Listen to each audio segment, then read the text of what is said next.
that your extended family and your communities are similarly taken care of. So it's going to catapult a lot of people into positions that they're probably not thinking about in terms of being community helpers. And so I want you to stop a moment and think about where you live and think about the people in your family, in your extended family, in your churches, your clubs, your communities, all the Americans who are going to desperately need what you can provide them in terms of information and assistance as they come back home and get on board and start navigating in a radically different world. Okay? Now, I know a lot of you are still struggling over the process of getting out of the corporate world and back to the real planet Earth, right? We've been so deeply indoctrinated, and our mentality has been shaped so ferociously in terms of duality, you know, interpreting everything as us or them, right? And they trained us that way on purpose so that we would be easier to convince that there was an enemy, okay? We'd be more combative, more competitive. They wanted to use us as commercial mercenaries without telling us that we were commercial mercenaries. And they wanted us to be warlike. They wanted us to automatically assume that there was an us and a them, and that there were enemies all around, and that we had to be vigilant and fearful, and all these other things that were basically just inculcated into our culture, into our media, and into our minds. And it started at a very early age. If you think about it, you think back to, you know, kindergarten, first grade. Think about even when you were toddlers and you were given a whole bunch of blocks of different shapes and colors. You were always asked to pick them out according to their differences, you know, how a star is different from a circle and how a cube is different than a globe shape, and so on. We were always cued to look at the differences, but not the similarities. Like they're all made of wood. You know, think about that. We have had our mentality shaped according to the purposes that these very venal and selfish and evil people have had for us.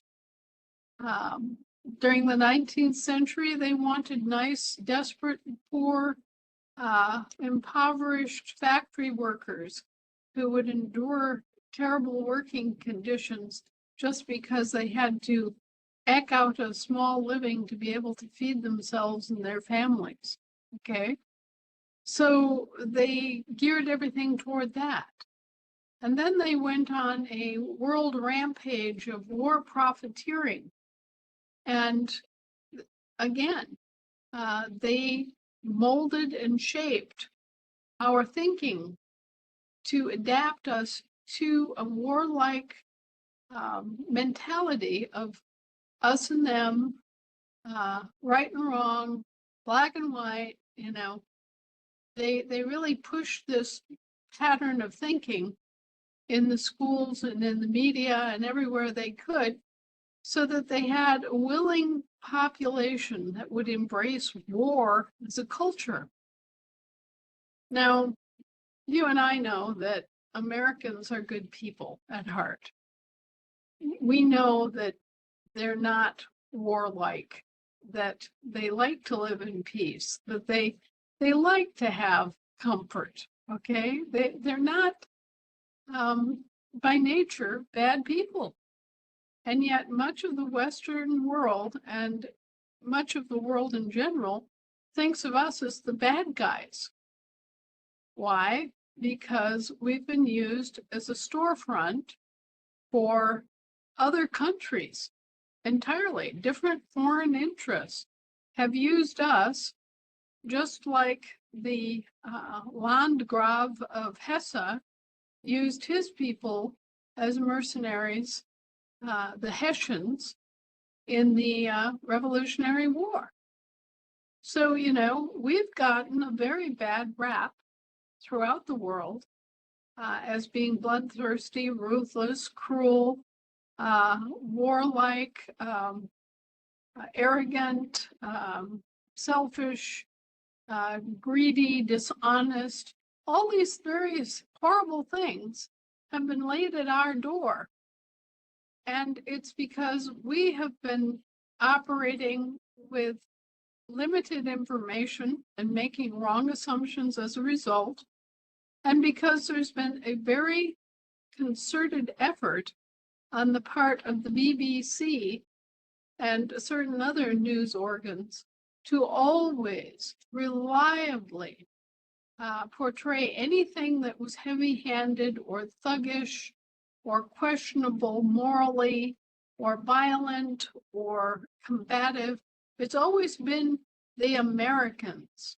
And if you go back and review film footage from all sorts of things, I mean, go back to the 1980s and the conflict in Somalia, for example, and you'll hear over and over again about how the Americans are causing this problem, or the Americans are invading Mali, or the Americans are, you know, causing trouble in Madagascar. It's just monotonous.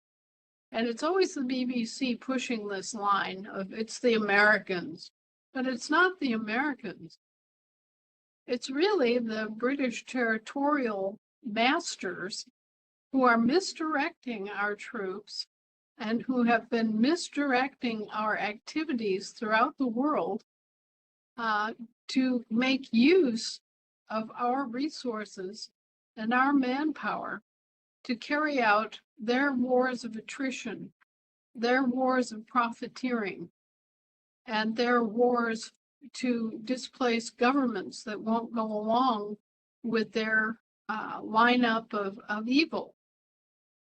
It's not the Americans. The Americans have been the dupes. I hate to put it that bluntly, but we have. It's been the Brits that have been pushing all this war profiteering. And behind the Brits stands an entire cadre of continental European moneyed interests that are pushing them. So you've got the old Roman Empire with all of its hidebound traditions and bloodlines and everything, pushing the Brits. The Brits are pushing us, and we're getting the blame for it. Well, that's coming to an end, and thank God and good riddance. We're not a warlike people. We're not an unjust people. We're not criminals. And, you know, it's despicable that our men in uniform and ladies in uniform have been used without even their knowing agreement or consent as mercenaries. Yet that is the condition that they've been in since the 1860s. Think about it. Think about all the lives that have been lost, all the lives on both sides of every conflict that have been lost, all of those that have been maimed for life, emotionally or physically or both, and count that cost, the real cost in terms of life and joy and relationship and community. And you will find that that cost was infinitely more than anything that these robbers, these pirates, actually gained. So that's the condition of our world. And they're finally being caught. They're finally being stopped. And people around the world are waking up and speaking out, including the military. They are looking at this situation and they're going, by golly, she's right. Yeah, what were we doing guarding poppy fields in Afghanistan? Right. Oh, yeah. And all that foreign aid, that looked like World War II Army surplus that was so decayed it was ready to burn or sink. And yet that was being categorized as foreign aid, and Congress was paying top dollar for it to keep the defense contractors happy. Yeah, right. Oh, and all that other foreign aid, the 98% of it that never even showed up as World War II surplus being shipped to other countries. Oh, what was that? Well, we finally know, thanks to DOGE and their investigations of US aid.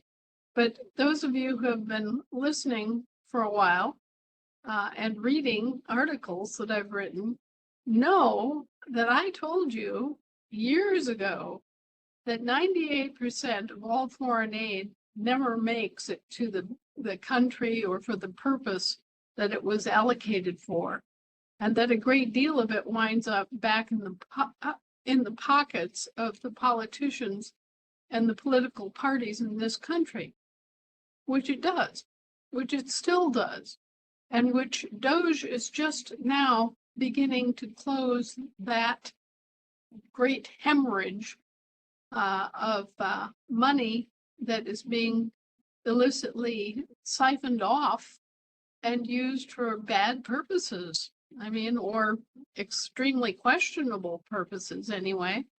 One of the two, and we just need to be aware and demand that these government bureaucrats get busy and clean up their mess, number one, and number two, get back in their box and obey the constitutional limitations of their positions. Now, we started to go off course as far as the constitutions are concerned a long time ago.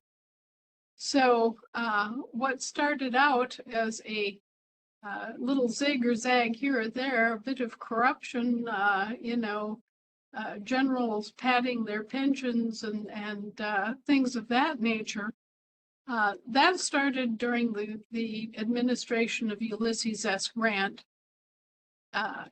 in a big way. Okay, so first we had Lincoln's assassination, then we had a term under President Andrew Johnson, who was Lincoln's vice president, and then we had the administration of Ulysses S. Grant, when the military came in full bore and basically had a party. And certain things got started under the Grant administration that have continued to haunt us to this very day in terms of graft and corruption that has just never been cleaned up, has never been addressed ever since the Civil War. Well, you can imagine what happens when you leave a government at its own, at its own druthers for 160 years. You know, when I gave you the image of the foxes guarding the hen house, it's not only apt, it's kind of a little bit beyond the foxes guarding the hen house. It's more like the foxes and the warthogs and the badgers and the stoats and the weasels all guarding the hen house and all taking their toll on the hens and the eggs. So we've had multiple different groups that have been siphoning off the public treasury and abusing and using the people and the resources of this country in a criminal way. And it's criminal mismanagement is one way to put it, or criminal misadministration. But no matter how you cut it, it is criminal. And, part of what has happened with our research over the past 50 years is that Americans who have picked up one piece of the puzzle and really, glommed down on it like a terrier and really discovered what that piece of the puzzle was, have gradually gotten together with other Americans who've grabbed another piece of the puzzle, and it's been put together to an amazing extent.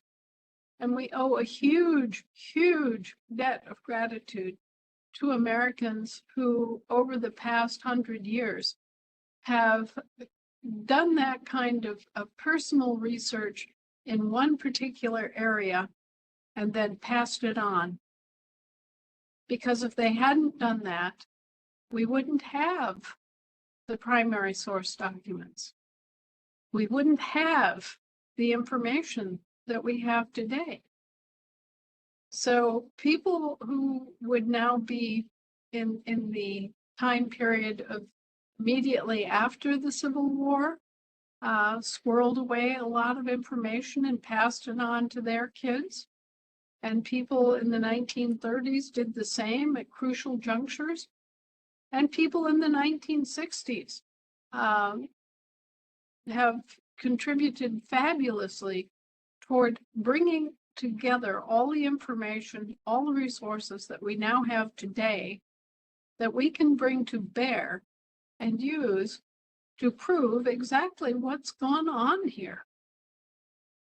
It's not a pretty picture, but we can be certain within a very narrow margin of error exactly what happened and when and why and who did it. And that's a position that we did not have even 10, 20 years ago. We were getting closer and closer, but we didn't have the whole enchilada. We were at the point where we were beginning to bring together, the lettuce, the tomatoes, the shredded cheese, but it was still all in piles. And we had to bring those different areas of research together and integrate it and, put all of the connections between the dots together to be where we are today. And none of that would have been possible without entire generations of Americans noticing that something was wrong, noticing that something didn't quite feel right or sound right. Americans who went to meetings that maybe they shouldn't have gone to, but who picked up information and brought it back. All sorts of strange and wonderful coincidences and efforts by people that you would never think of as heroes. Quiet farm families in the Midwest, lumbermen on the Oregon coast, fishermen off the Grand Banks, ferry owners and boat captains on the Great Lakes, Seminole Indians in Florida, Louisiana plantation sharecroppers, people in California that went through the gold rush.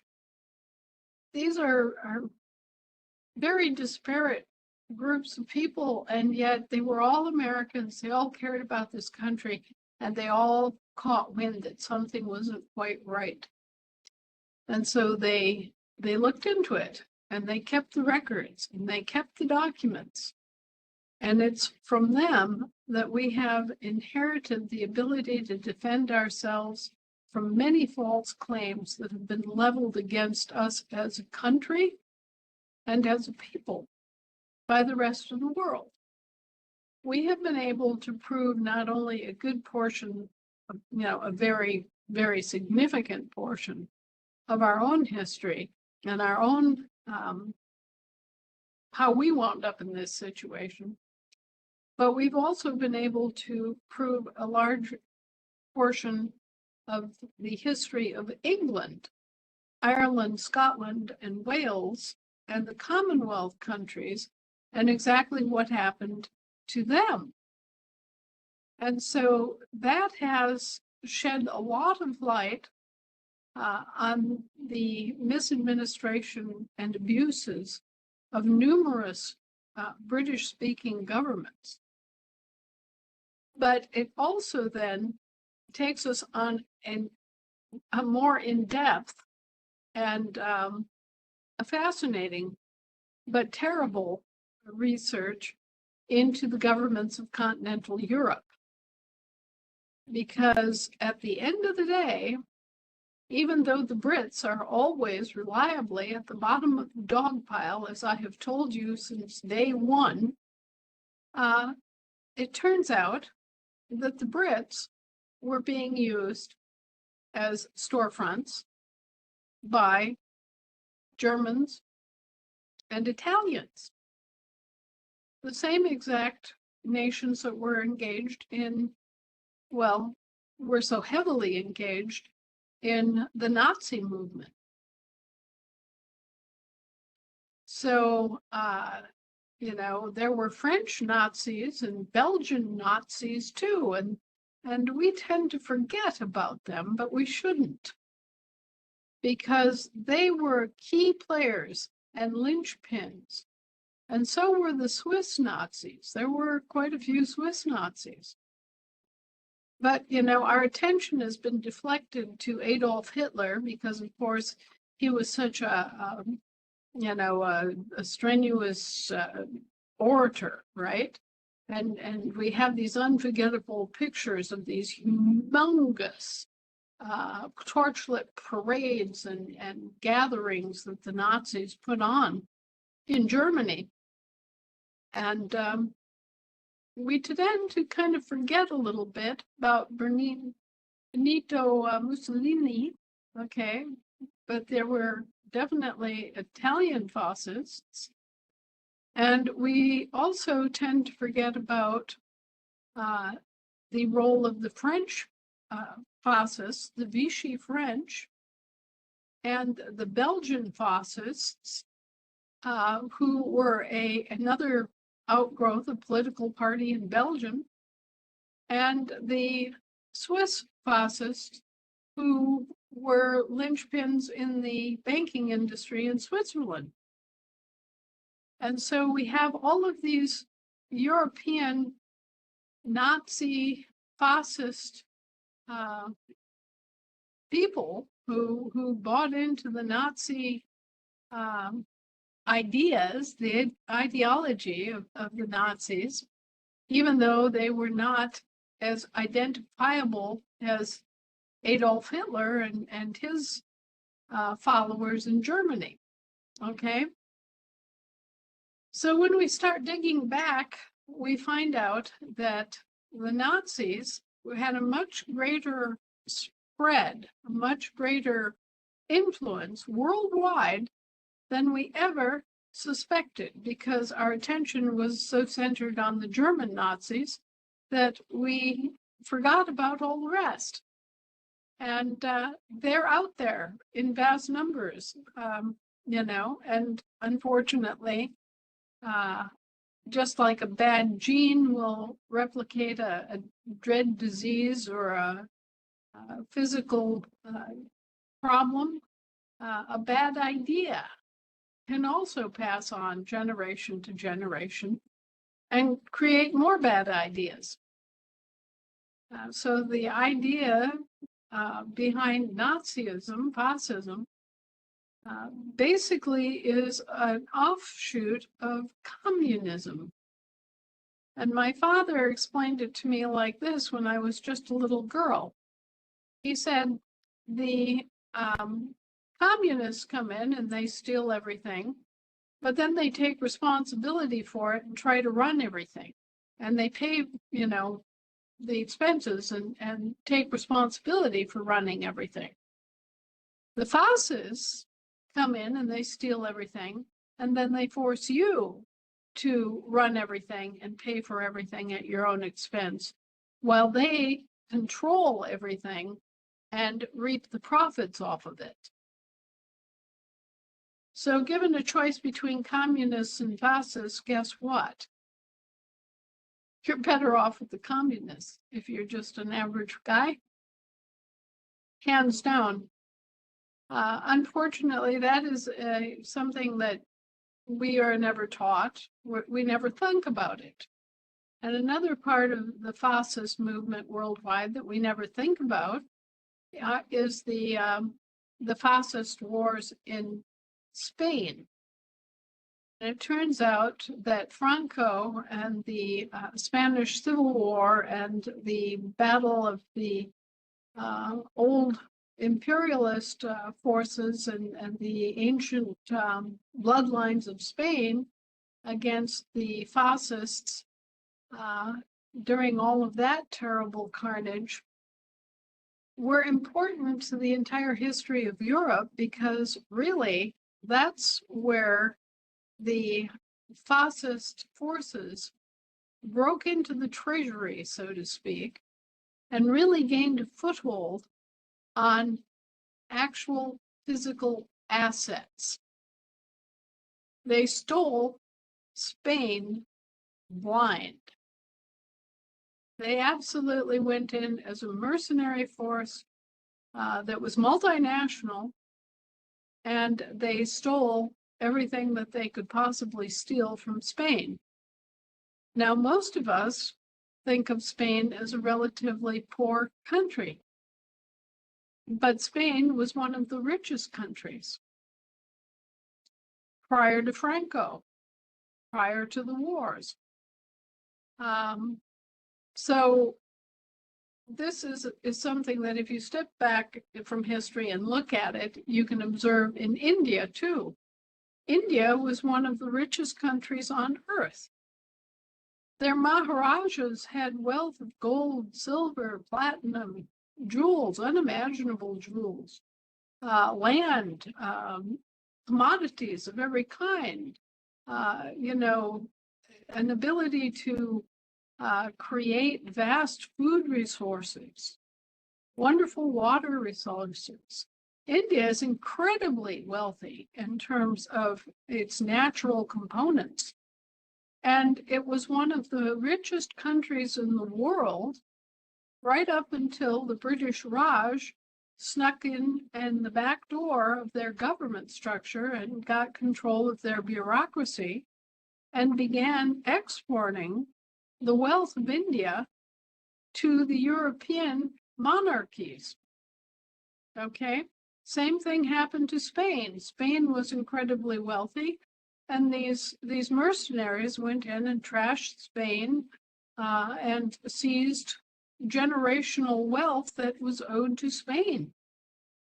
Okay, so this is a story that has often repeated itself, and it was getting ready to repeat itself again. Only this time, we were the targets.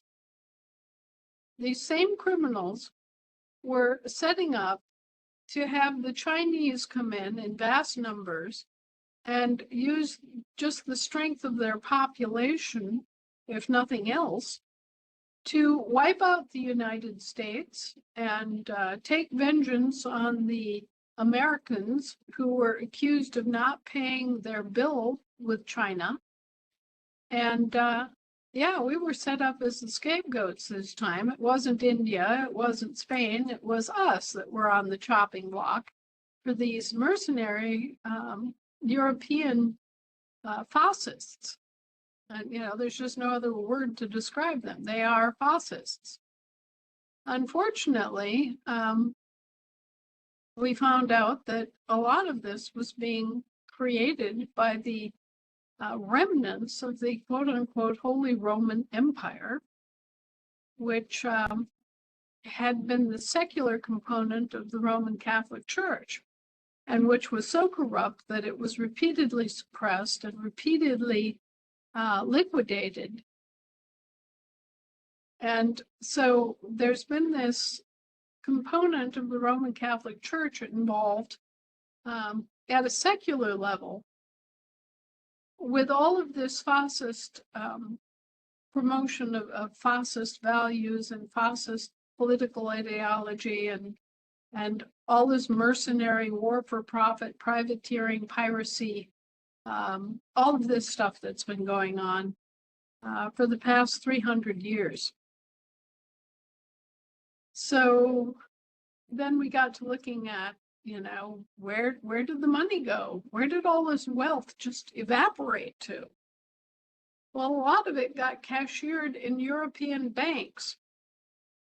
And a lot of it was dissipated on war because they took the profits from one thing to piggyback another. They used the profits that they made basically pillaging India to promote the First and Second World Wars. And all sorts of other, you know, terrible conflicts and wars for profit that took place that were not as large, but often just as vicious. All right, so this has been a fascist thing, a practice of war profiteering that is directly related to fascist regimes on a worldwide basis. It's not just, you know, we think of Nazi Germany. No.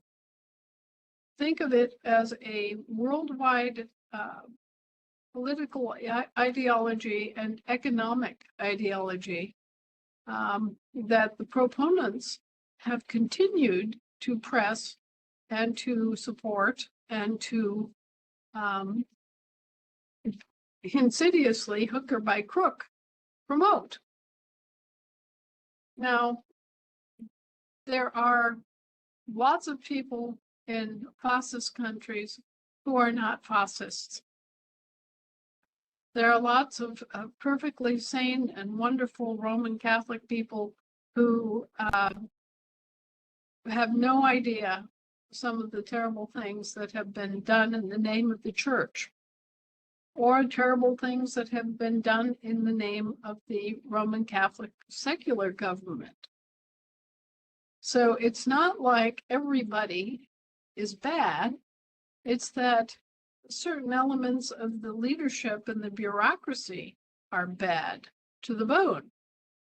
And so the question becomes, how do you enact justice and put an end to the really bad stuff while preserving whatever is good, right? This has proven to be extraordinarily difficult.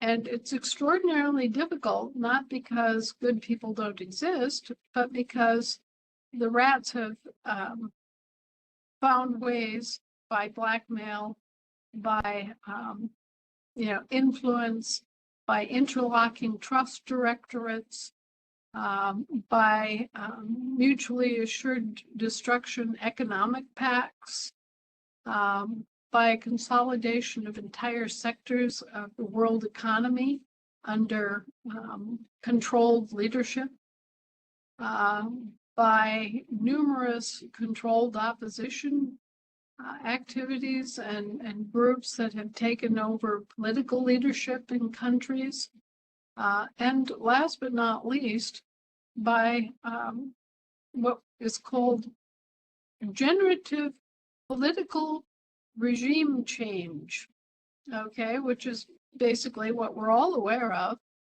is that our own dear CIA and FBI and other quote-unquote intelligence organizations have, on a very regular basis, worked to destabilize assassinate and change the governments of other countries in order to enforce different kinds of cooperation from those governments. And right now, we're standing at a crux in history where the old colonialist forces of Europe, many of them deeply influenced by fascism and fascistic ideas, are trying to retain control of the world's natural resources. Now, China and India lead the world in two of the primary natural resources, which is their population, their workforce. Their workforce is their greatest natural resource. And the Chinese and the Indian government are coming to that realization that, hey, our population isn't a problem. Our population is our godsend. Our population is our means to thrive and do well in the world. And so they have a very large population, and both countries are investing heavily in infrastructure and education for their populations, so that those people now being born in India and China will have higher lifetime earnings. They'll have, a better position in the overall workforce than they have ever had before. And that just makes economic sense, because when you have a large population with a large labor force, you want to optimize that labor force. Okay, so we've got them holding the crown for labor force.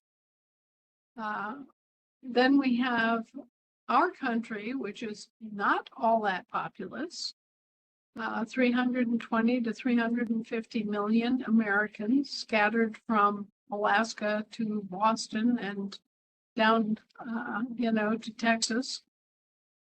We are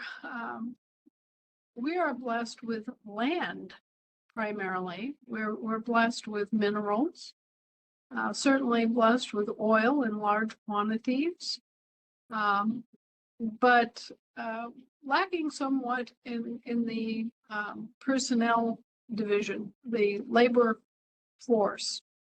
And over years in which the, let's call them the black magic practitioners have determined that we were going to be the next scapegoat, there have been deliberate efforts to dumb down our population so that we couldn't defend ourselves. And there have been significant efforts to pollute our land, pollute our food, pollute our water, and damage us, damage our health, damage our intellectual capacity, and damage our progress, because we were the ones slated to be the next goats, the next scapegoats for this entire little European cartel, if you will. Their bloodline families and their tech bosses and their military, those members of their militaries that had been extremely corrupted, were planning this out on a global scale. And they've been planning it out on a global scale for many years. So about 40 years ago, they began moving the focus of their industrial aims to China during the Reagan administration, well, more than 40 years ago now. But they began moving our industries and our people to China. And they began importing vast amounts of Chinese goods. And this trade is certainly something everybody in America knows about, because you can hardly pick up any item at any store and not see made in China. So this was a big shift that took place beginning with Ronald Reagan. Another big shift was the quote-unquote normalization of Russia. And all this happened in a very short period of time during the Reagan administration. Now, those of us who watch these things over time and look for large, big spectrum things that are happening could see this development in China. And we were looking at it and wondering, well, you know, some aspects of it make sense. You've got a cheaper labor force in China, but you have to import a lot of natural resources to China, including energy resources. And the quote-unquote normalization of Russia, well, what does that really mean? Well, it means that the communists were unable to solve some fundamental problems of a communist economy. And they basically decided to accept some elements of capitalism for the good of the country and the people, and being able to, keep the lights on. They somewhat adopted Western capitalism as a means to get back on the board and recover from decades of isolation and loss of productivity. Now, we all think of Russia as this big country, which it is. It is also a very rich country in terms of its natural resources. It is not exactly a very populous country, certainly not like China or India, but it has a decent population. The shocking thing about Russia is that it has a relatively small spendable GDP, gross domestic product. It's, I believe, the third largest in the world, but it's really quite far behind both China and the United States. So Russia has a lot of strength in terms of its people and in terms of its natural resources and the expanse of its land holdings. But it also has a lot of problems.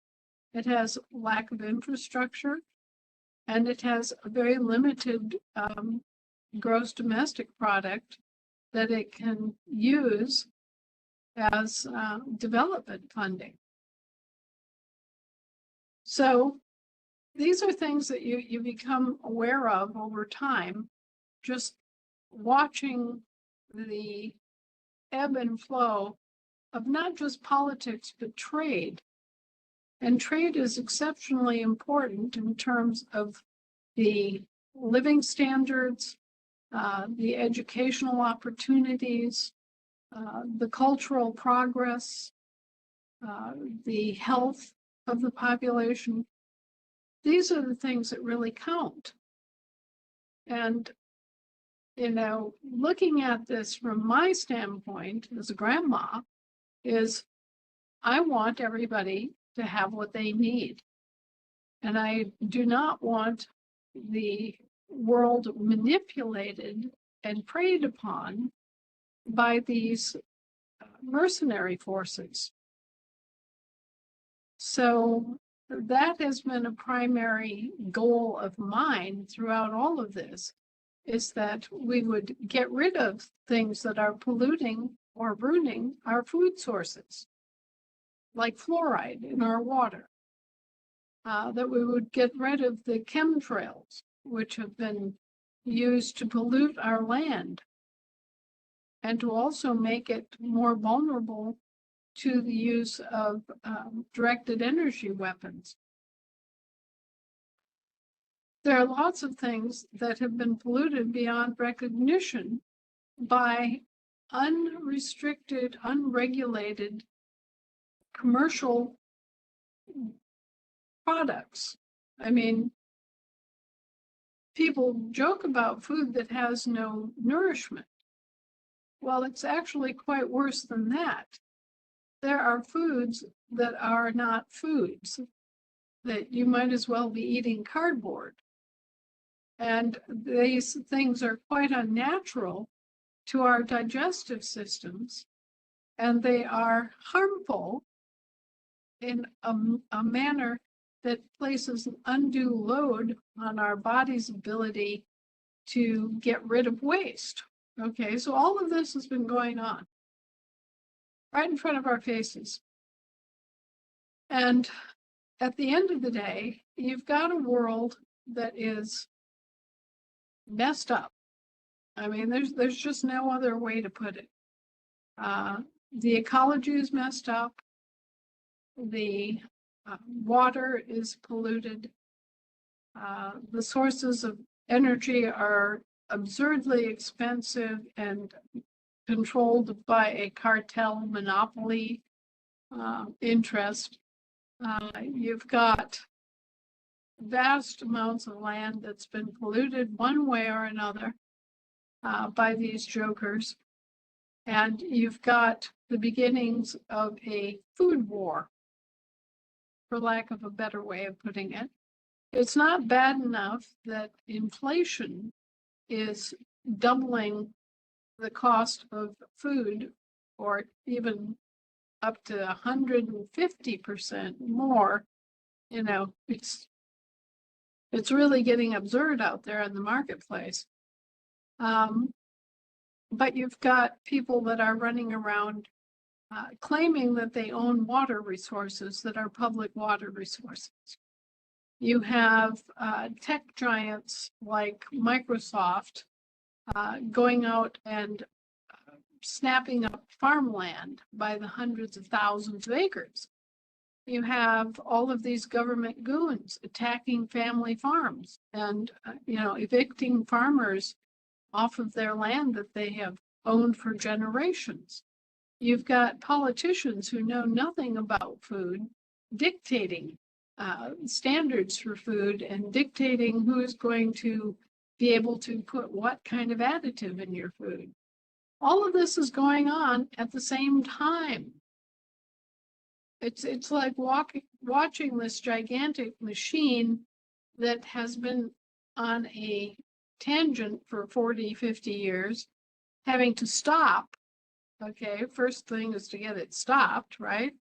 And then evaluating all the harm and how to counteract it. And all of this is going on at the same time. The realization that we have a whole lot of Nazis out there. Who knew? They not only survived the Second World War, they absolutely positively thrived in the aftermath of the Second World War, primarily because they had deep pockets. They had very deep pockets that had been developed over many years. And one of the things that we learned that was astonishing was that a lot of the money for this was stashed in the Eastern Orthodox Church. Who would imagine? But as it turns out, a lot of the money that was siphoned off of the Western Church, the Church of Rome, was rat-holed in the Eastern Orthodox Church. You can't make this stuff up. This has been a very fascinating journey in terms of, who stole what from who and where did it end up? And, what kind of political ideologies have spawned this whole craziness? Who are they? Where are they? What have they done? Why have they done it? What do they believe? Okay. And we've had to go through the entire process of evaluating this entire sick mess to find ways and means to protect the living people and their assets. Okay, what have I taught you? The only reason, the absolute only reason that you need a government is to protect the people, meaning the living people and their assets. There's no other reason to have a government. So what has our government been doing? Well, it's been beating feet to protect the people and their assets, which is what we should be doing, is what every government should do, and which the entire world governments as a group should be doing for their people. And if they're not doing that for their people, they shouldn't be governments.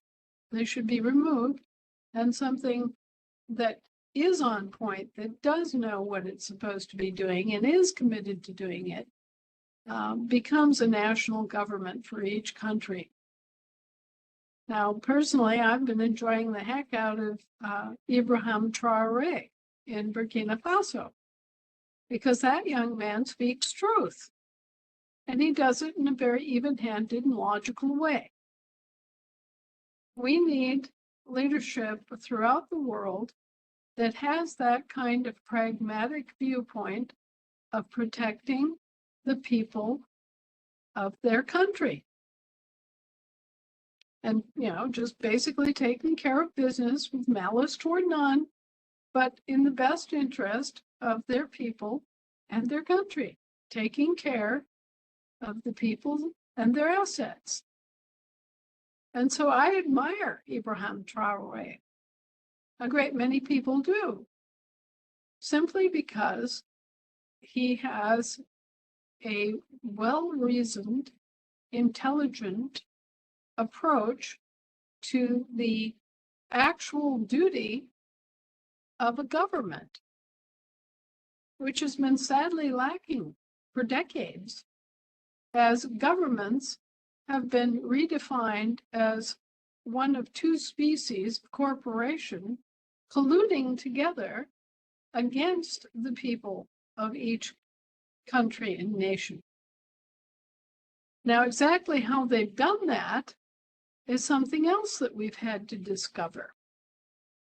And we are releasing information now that explains in some detail how these two large groups of corporations, the British Crown commercial corporations and the Roman municipal corporations, have colluded to take over the government infrastructure of entire countries, and how they have also used their collusion to denigrate and defraud the people of the country that they've insinuated themselves into the bureaucracy.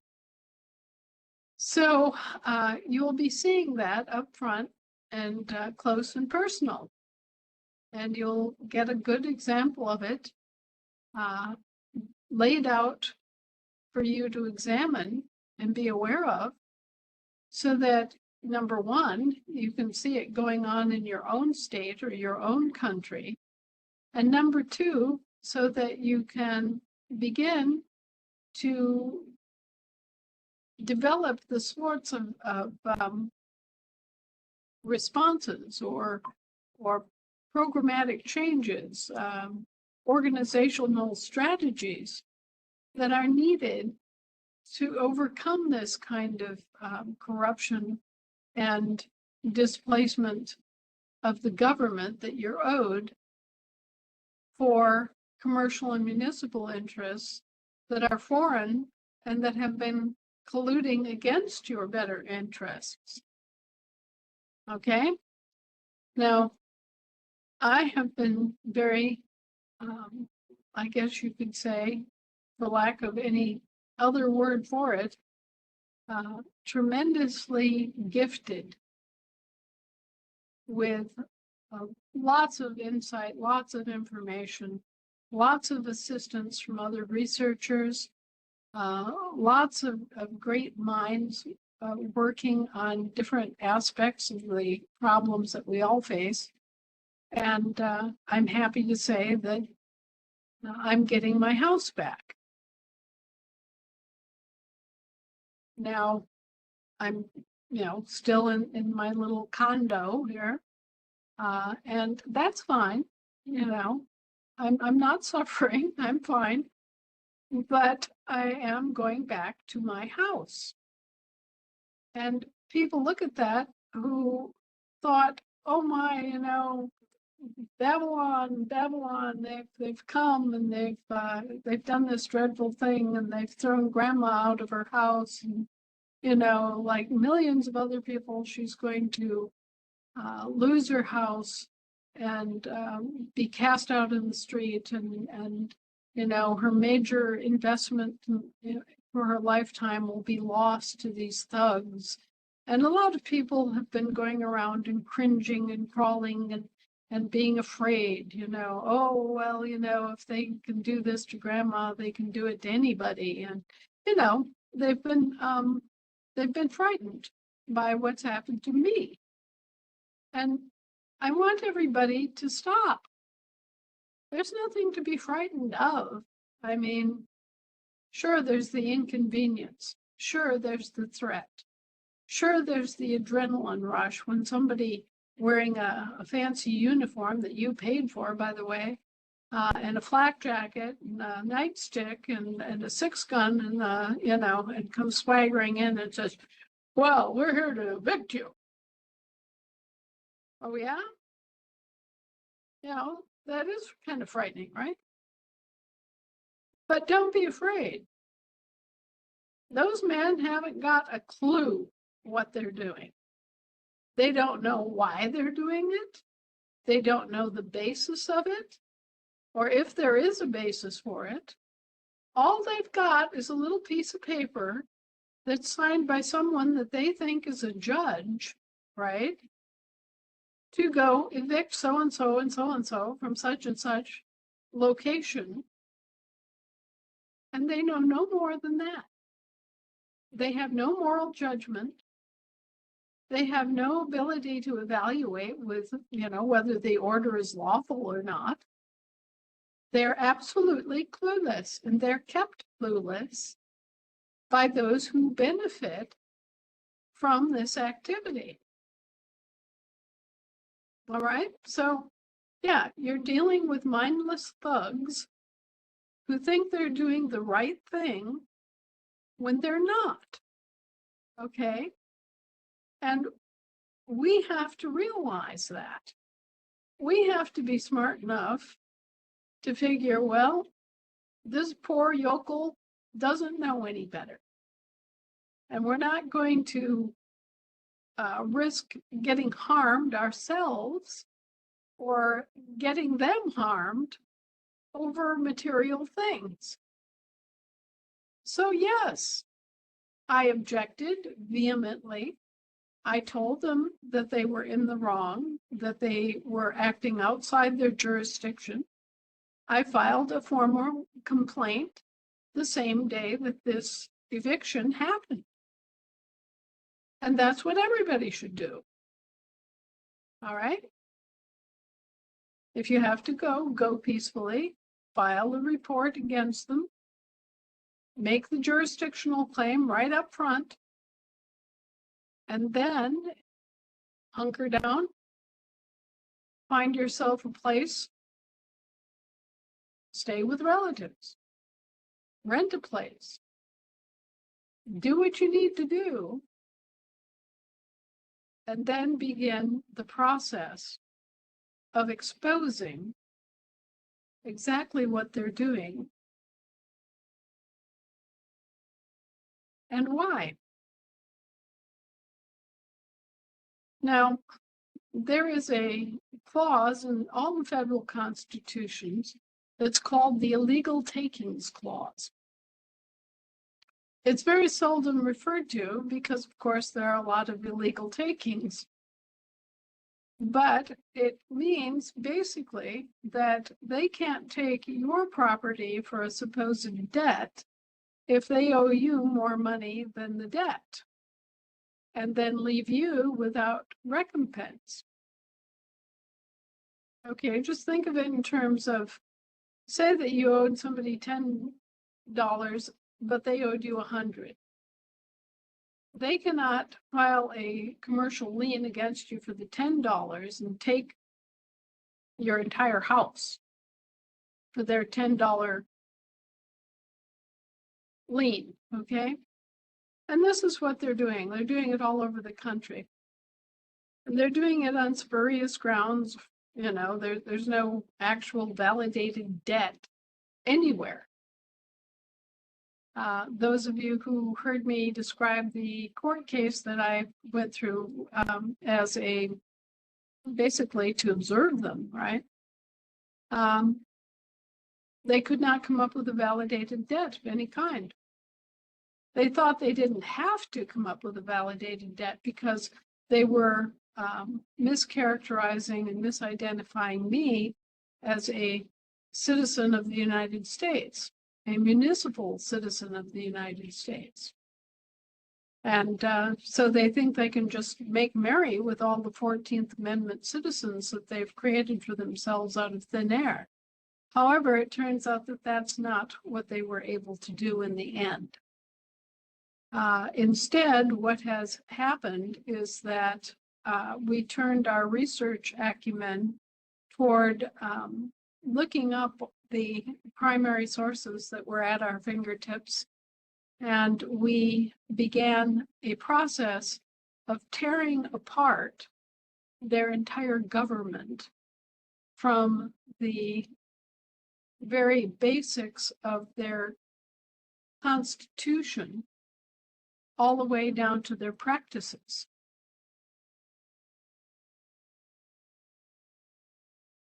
And we have compelling primary source material that tells the tale, not only in terms of what is there, but in terms of what isn't there that should be. So when you're researching, no matter what it is you're researching, always look at it in both perspectives. What should be there and what should be there that isn't. Okay? We've done that with the state of Alaska and the state of Alaska Constitution, and we have dissected it down to the gnat's eyelash. And we have all of the evidence we need to demonstrate that it was a criminal setup from day one. Now, this is going to have repercussions far beyond me getting my house back. It's going to mean that a lot of you who have suffered foreclosure are going to get your houses back. Not only that, you're going to get back an awful lot of money that you've paid out for property taxes, income taxes, franchise taxes, utility taxes, fuel taxes, FCC taxes, FICA taxes, and taxes on top of taxes that should never have been assessed against you in the first place. You're also going to get repaid for the mortgages that you've paid off for organizations like the state of Alaska or the state of Maine or the state of Florida or the state of California, because those weren't your mortgages. And you're also going to get control of your quote unquote state trusts, which were foreign trusts benefiting foreign employees that glommed onto your assets and used your assets as collateral to back their spending. That is coming to an end rapidly. It's not only coming to an end, people are waking up and understanding what was done. And as they understand what was done and who did it and who benefited from this, and how their families and their communities and their countries have suffered under the boot of these crime bosses and con artists, there is a lot of righteous anger that is going to bubble up, you know? When you step back and you look at something like an eviction, you've suffered an eviction, and your family has suffered an eviction, your dogs, your cats, your houseplants have died because of these goons, these thugs, making these presumptions of debt against you. You're going to be angry. I'm angry. I may not seem angry because, you know, decades of dealing with things and my own stoic upbringing, I don't show that I'm angry. Like, you know, people, you know, I don't go around beating my breast. I don't get all flapped out emotionally about it. But I am angry. I'm angry that this happened to me. I'm angry that it happened to my dogs, that it happened to my cat, that it happened to my son. I'm angry that our property was endangered. I'm angry that our lives were endangered. I'm angry that we were trespassed upon by public employees who owe us good faith service. I'm angry about all of that. I'm angry about a good deal more. It's part of what keeps me going day after day, is that way down deep, I'm angry. But I don't allow the anger to eat me alive. I don't allow it to spill out in violence or in ways that are damaging, because I don't want to contribute more damage to what's already damaged. I want to fix what's wrong and move on from there. Okay? And I think that most of you join me with that you want peace and you want progress and you want to thrive, and you don't want to see people suffer. And so even though this is angry and angering, what you need to do, and what I have done, is to funnel that anger into productive dialogue. And that is to communicate with other people about what has happened and what is wrong. What has happened and what's wrong with what's happened? Where are the disconnects in this entire narrative? So the last 4 weeks, almost, since the eviction, have been spent, at least in part, and believe me, it's only been about 25% of my time that I could put into that, because I actually had so much work that was nearing fruition and completion for this country and for the entire planet, that I couldn't just stop and deal with my own problem, right? But about 25% of my time has been spent researching, and you're going to get the benefit of that research. And then you're going to stand back and you're going to go, oh,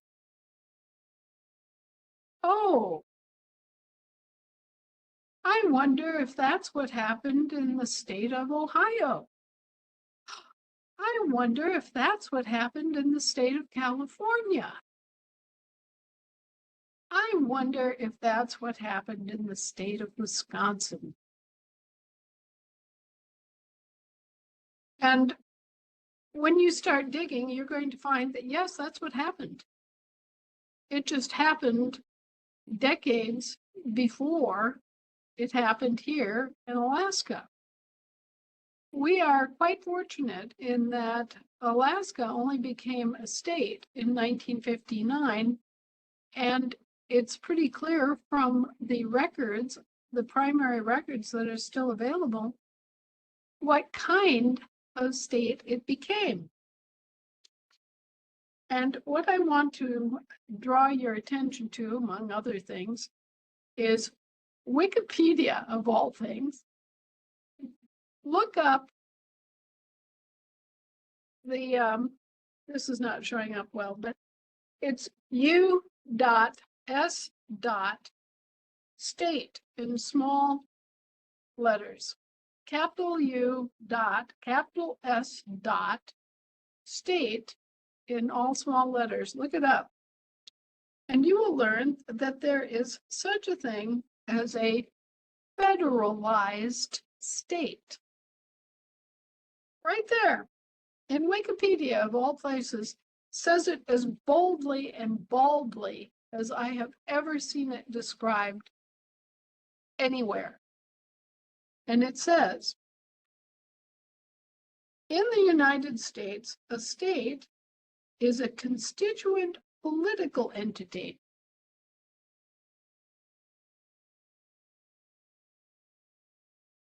of which there are 50 bound together in a political union.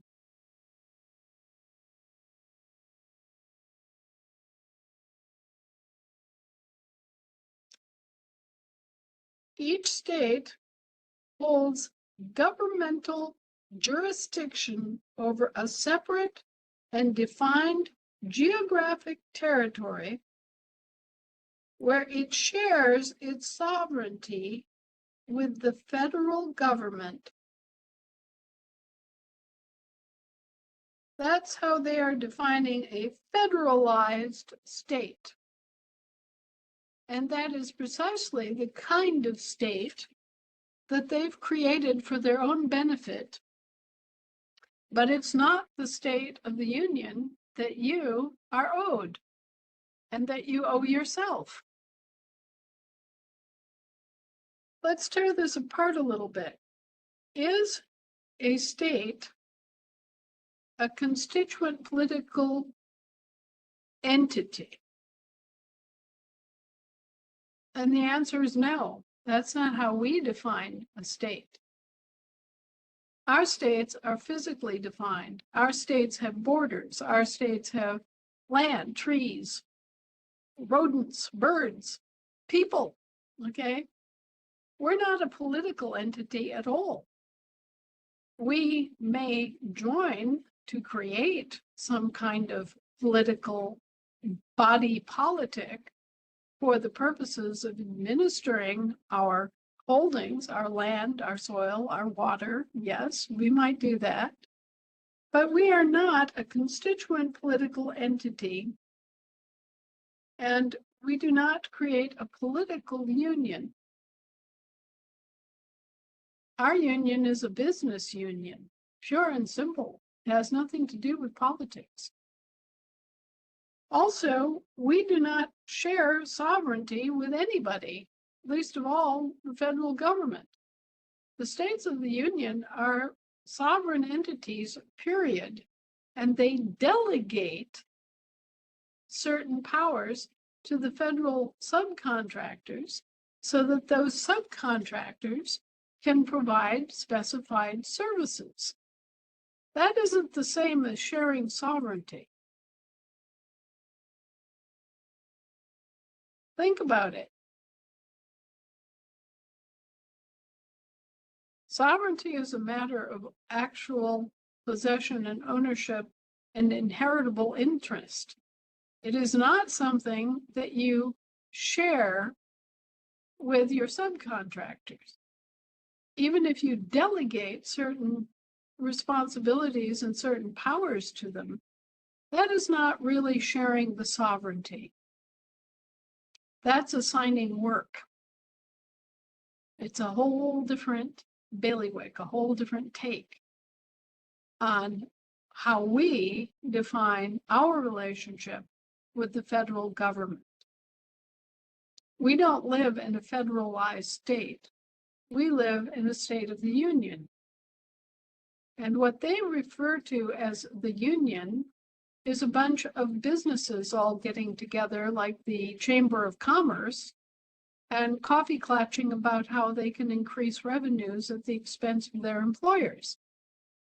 Okay, we've got a whole different definition of the union. All right, we've got a different definition of a state. And we have a different definition of sovereignty. And all of this needs to be brought forward into the public view so that people can truly recognize who they are, and where they belong, and what kind of state they are heir to. I'm telling you right now that there are going to be hundreds of millions of Americans who are just absolutely stupefied to learn that they've been misrepresented, misidentified as foreign citizens in their own country. And once they learn this, they're going to be in desperate need to help interpret all the aspects of that and what they can do about it.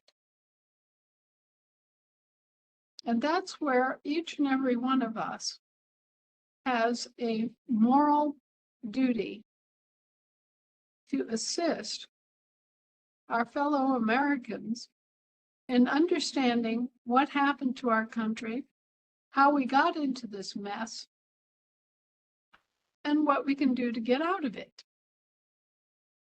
And we're all going to have to work together, stand shoulder to shoulder, and work and think and have our heads screwed on in order to bring the justice and relief and the compassion that's needed to heal this entire criminal breach of trust and the entire breach of the constitutional contracts. And it's not just here. This same process will have to take place throughout the world, wherever the governments have been replaced by commercial and municipal corporations. And that's a lot of countries. That's a lot of the world's productivity, a lot of the world's commodity resources, a lot of the world's money and land is going to be affected as we wake up like Rip Van Winkle, shake off the dust, and begin operating our true national governments again.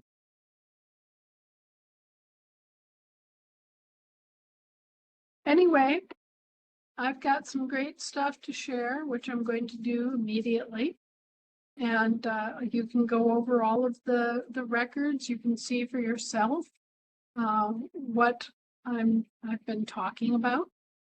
And you can begin that kind of research for your state of the Union. You can rest assured that Grandma was down, but she wasn't out, and she's getting her house back. You can be sure that I'll be bringing forward additional action for administrative correction and other things that can be done to course correct. There's one of Terry's favorite phrases, course correct. It's not so really difficult if we keep ourselves centered on doing the right thing, correcting mistakes, and correcting our course to keep moving toward what's true and what's right, and to just keep focused on that instead of on our mistakes, which are many and which we will make, right? But we need to keep that course correction in mind so that we all eventually get back to the kind of life that we need and want and deserve for our communities, for our families, and for our children.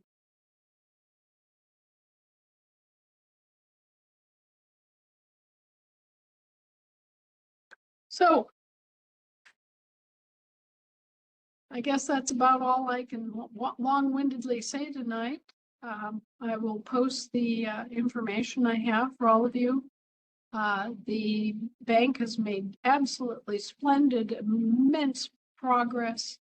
And I'm very excited by all the developments that have gone on with our bank, because we're no longer going to have a monopolistic banking system on this planet. We're going to have lots of different options, and one of the very best options belongs to you, to the American people.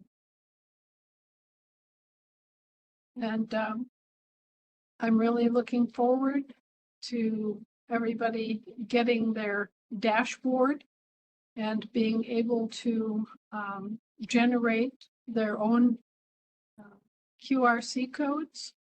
You'll be able to have a kind of a one-stop shopping experience. You'll be able to access your Gold Federation dollars. You'll be able to access your prepaid credit. You will be able to get into your medical benefits and cards and everything. You won't have to go through all of the suffering and waiting and rigmarole and layers and layers of bureaucracy. You'll have pretty much instant satisfaction. And you'll also be able to access our vendors and join our vendors.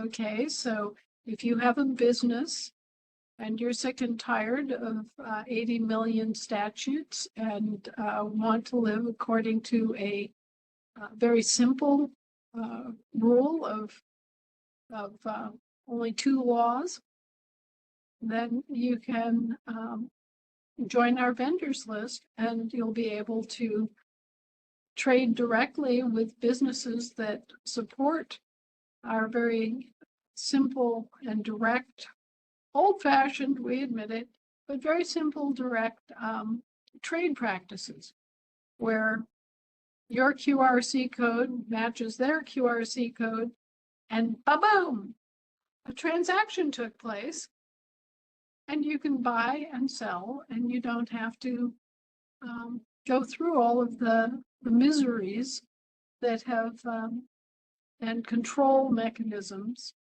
that the corporations have imposed on their personnel and on those who are dependent upon them. I do want to say that we already have our real ID, and it's right here. God gave it to us. It's our thumbprint. And we don't need retinal scans and all the rest of that, because we already have our thumbprint on our state credential cards and our GFG account cards that are state credentials. So that's that. We don't have to worry about all that. We've already done the quote unquote real ID idea, and did it a long time ago when we first started using our thumbprints for exactly this purpose. So we are having great success with our state credential IDs. Most state organizations and international organizations are accepting our state credentials as lawful IDs.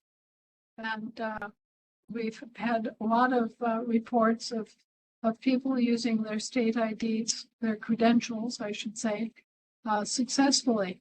And that's only going to spread and increase as more of the agencies and departments and other, government type organizations get the word that, oh, the Americans are back. Oh, well, who knew, right? Well, here we are. And our IDs are now being accepted pretty much on a basis, even for, travel across borders. So this is all good news, and I'm hoping that in the very near future, You have the joy and amazement of seeing fruition all across the board of all of the time and effort and the study and everything else that you've put into this. And in the meantime, I just want to remind everybody that even though we work very hard to make this a safe and even pleasant transition in many respects, there may be some bumps in the road.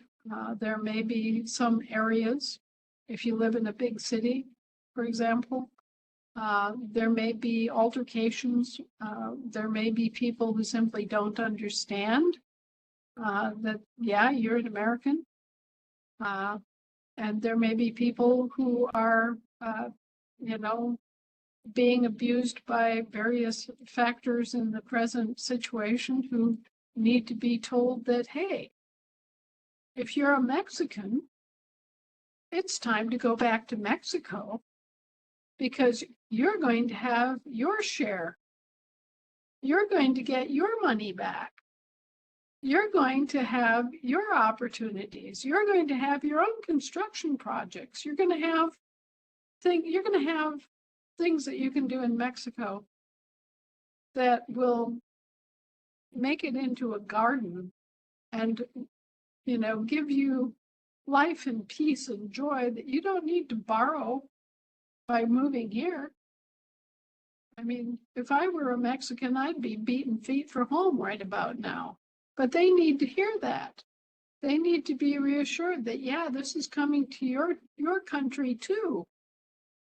Many of the people that have been displaced by weird immigration policies will want to go home and take part in a fabulous economic and cultural resurgence of their own country. I don't know how many of you have ever traveled extensively outside of this country, but when you're born and raised here, you get lonely for it. You want to be back among your people, doing your stuff, eating your food, and it really doesn't matter how glorious some other country and culture is. At a certain point, you want to go home. And most of the people who have come as immigrants here and into other countries, given a choice between staying here and going home, most recent immigrants will want to go home, especially if going home means that they suddenly have opportunities they never dreamed of. If they have ecological projects to improve their land and their soil and their health and their animals and everything else, think about it. We're not going to have an immigration problem for long. People are going to want to go home. They're going to want to support their home countries. And they will have the means to do this. So I think that immigration policy will cease to be the issue that it now is, and that everyone will be thriving and happy and able to live the kind of life they want, where they want, with their families, with their culture, with their countries. I would say by Christmas, there will be incredible changes for the good. And by next year, it will be, by next year, it will be even better. So, guys, I'm going to say goodnight. I've bent your ears. Hopefully we'll find ways to make this presentation a little bit more interesting than just me. Okay. I miss Terry very much, and I wish her well in recuperating and getting her life in order. She has had some significant challenges that we certainly sympathize with. We send her lots of love and care. Everybody do put aside a few days, you know, whatever you can afford in terms of some extra food and fuel and water and things like that. I've been saying this consistently all these years. Try to make a few preparations in case you have to stay home for a period of time. Other than that, don't worry. Don't be horribly afraid or anything. This is not something to fear. It's a challenge, certainly, but it's one that we're able to face with honesty and with truth and with some extra love, and certainly much humility, because the things that we're able to do are the things that our parents, grandparents, and great-grandparents made possible. So we owe a great debt to those who came before us. We owe a great debt to those who have endeavored and done this work out of the goodness of their hearts. We owe a great debt to, I would, I don't even have a word anymore for God. It's nonetheless that we are part of the whole. We are connected, just as Yeshua said, just as a grape is connected to the vine. Okay, so we should be grateful for all of the care, guidance, education, good, healthy food, decent water whenever we have it, and we should be working forward together to make it much better for everybody.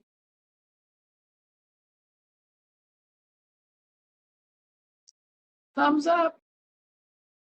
I'll be sure and keep you all informed about progress on the House issue and about all of the changes that this is making as a result of what appears to be a great personal misfortune is turning into a great correction and a great a good thing for potentially millions of families who have been unjustly foreclosed upon and evicted from their homes and farms. Okay, guys. God bless and good night.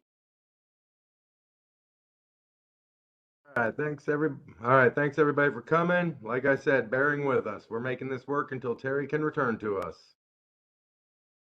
Yep. I hope she comes.